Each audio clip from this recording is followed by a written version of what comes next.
इस न्यूज के प्रायोजक हैं जय दृष्टि आई हॉस्पिटल, मोतियाबिंद फेको ऑपरेशन एवं अत्याधुनिक रेटिना स्कैन ओसीडी के लिए NABH प्रमाणित, RGSH योजना एवं मेडिक्लेम इंश्योरेंस के तहत कैशलेस इलाज की सुविधा।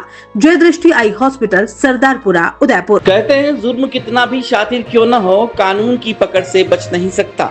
उदयपुर जिले की फतेहनगर से सामने आया है एक ऐसा खौफनाक केस जिसने दृश्यम फिल्म की याद दिला दी।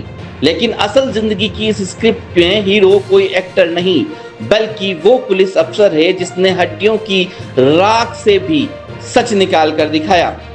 70 वर्षीय चांदीबाई की हत्या और लूट के सनसनीखेज मामले में पुलिस ने रमेश लोहार नामक आरोपी को गिरफ्तार कर लिया। लेकिन इस केस में सबसे बड़ी बात यह है कि इसका खुलासा हुआ है थानाधिकारी चंद्रशेखर किलानिया की चतुराई और अथक मेहनत से।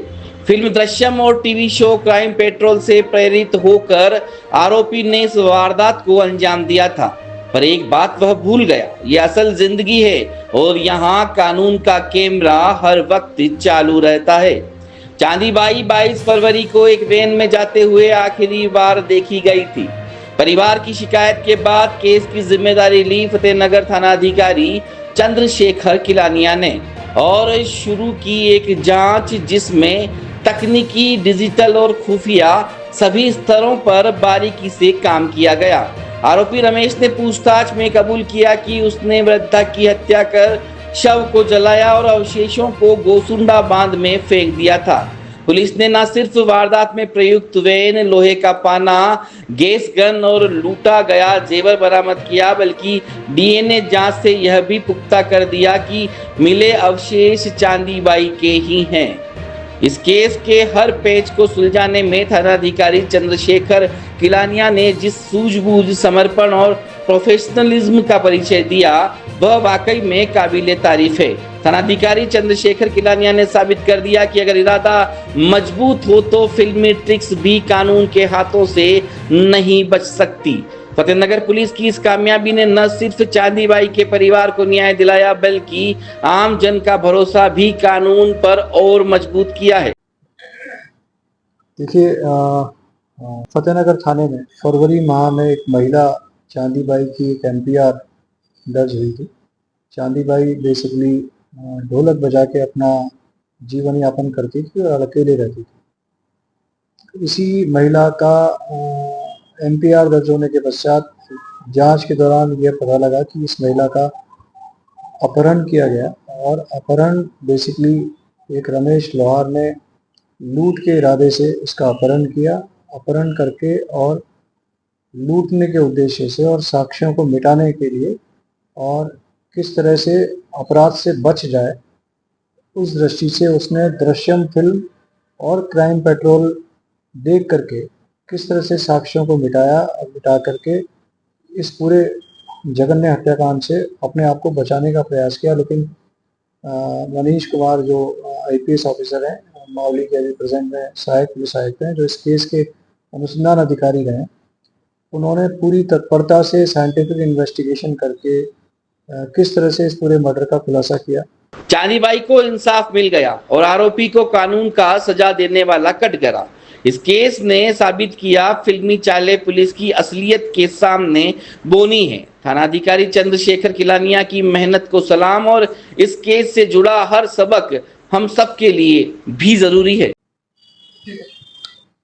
देखिए, 22 फरवरी 2025 को चांदीबाई नामक एक वृद्ध महिला जो कि ढोल बजाने का काम करती थी, उसको आखिरी बार देखा गया था 23 फरवरी 2025 को। जब वो वापस लौटकर अपने घर पर नहीं गई तो उनके रिलेटिव द्वारा फतेहनगर थाने में एक मिसिंग पर्सन्स रिपोर्ट दी गई थी।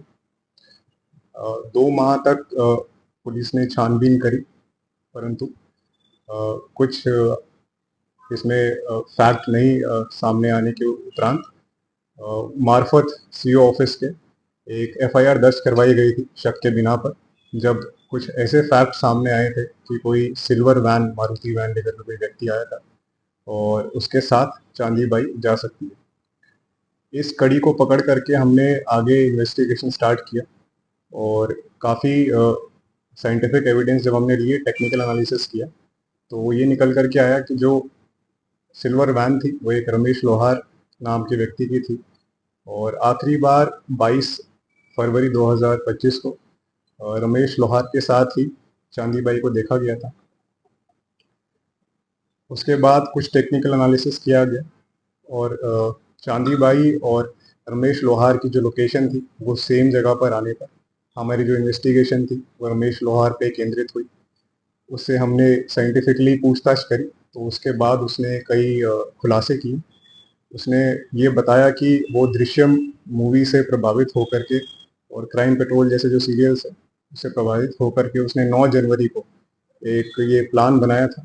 9 जनवरी को रमेश लोहार के घर पे एक सामाजिक फंक्शन था जिसमें कि चांदीबाई ढोल बजाने गई थी, और आमतौर पे चांदीबाई जब भी किसी ऐसे फंक्शन में जाती थी तो वो अपने गहने पहन के जाती थी।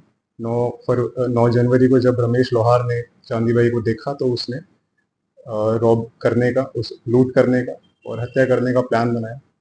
22 फरवरी को रमेश लोहार ने करीबन 4 बजे चांदीबाई को फ़ोन करके अपने घर के पास रहने के लिए कहा, और अपनी सिल्वर मारुति वैन ले जा करके चांदीबाई को उसने पिकअप किया।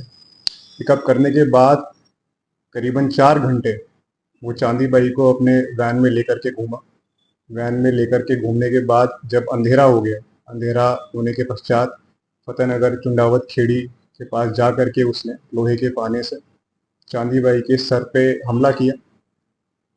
वृद्ध होने के कारण चांदीबाई जब अनकॉन्शियस हो गई उसके बाद उसने चांदीबाई का फ़ोन बंद किया, उसके गहने लूटे, उसका जो भी सामान था वो सारा सामान उसने बाहर फेंक दिया जंगल में, और उसकी जो लाश थी उसको अपने वैन में ले जा करके फतेहनगर में एक कचरा डालने का जो डंपिंग यार्ड होता है वहाँ ले गया। वहाँ पे लाश को ले जा करके उसने रात में डाल दिया। उसके ऊपर जो कचरे में जो प्लास्टिक थी, जो रैक्सिन था और जो भी कचरा आदि था वो लाश के ऊपर डाला। जो सूखी लकड़ियाँ थी उसको भी लाश के ऊपर डाला, और उस कचरे में उसने आग लगा दी। ऐसा करने के उपरांत जो भी गहने उसने लूटे थे उसको भी उसने डिस्पोज करना चाहा। कुछ सोने के मादलिये थे चांदीबाई के, जिसको कि जो ये रमेश लोहार एक आर्टिफिशियल ज्वेलरी का काम करता था, और ये काम करने के कारण इसके पास गैस गन थी। उस गैस गन से इसने उस मादलियों को पिघला दिया। पिघलाने के बाद उसकी एक डली बना के अपने पास रखी। जो उसके कान के झुमके थे, उन झुमकों को ये घंटाघर क्षेत्र में एक सुनार को दे करके उसके बदले में कुछ नए ज्वेलरी बना के ले आया, जिसको कि इसने अपने एक रिलेटिव के घर पे रखवा दी। जो उसके चांदी की पजेब थी, चांदी की पजेब को इसने अपने घर पे ही रख लिया। ये सारे खुलासे करने के बाद हमने इसमें साइंटिफिक जितने भी एविडेंसेस थे वो सब कलेक्ट किए थे। उस जगह पर जहाँ पे चांदीबाई को इसने जलाया था, अगले दिन आकर के जब इसने देखा कि लाश कुछ तो जल गई थी, कुछ उसके अवशेष बाकी थे, तो इसने उन सारे अवशेषों को डिसमेंटल किया। जो अर्ध जले पार्ट्स थे उनको डिसमेंटल किया और उनको ले जा करके एक जो डैम है गुसुंदा डैम, उसके अंदर डाल दिया, ताकि इसको कोई भी ढूंढ ना पाए, बॉडी अच्छे से डिस्पोज हो जाए। इसका जब हमने मोबाइल का एनालिसिस किया, टेक्निकल एनालिसिस किया, उससे हमको ये दिखा कि ये मोबाइल में दृश्यम जैसी मूवीज़ देखा करता था, और पुलिस कैसे अपराध करने के बाद एक अपराधी को पकड़ती है मोबाइल के थ्रू और टेक्निकल एनालिसिस करके, ये सारी चीज़ें ये अपने मोबाइल में देखा करता था, जिसको हमने सारी चीज़ों को रिकॉर्ड कर लिया है। इसके साथ साथ जो इसके परिवारजन हैं उन्होंने भी बताया है कि रात में जब सब लोग सो जाते थे ये सुबह 4-5 बजे तक क्राइम पेट्रोल और दृश्यम जैसी मूवीज़ देखता था, और उसी को देख करके पूछताछ में भी इसने हमें बताया था कि अगर लाश नहीं मिलेगी तो कोई केस नहीं बन सकता, ऐसा इसने दृश्यम मूवी में देखा था। उसी से प्रभावित होकर के इसने पूरी कोशिश करी कि लाश को जला भी दिया, और उसके जो अर्धजले अवशेष थे उनको डिसमेंटल करके हड्डियों को ले जा करके इसने डिस्पोज करने की कोशिश की।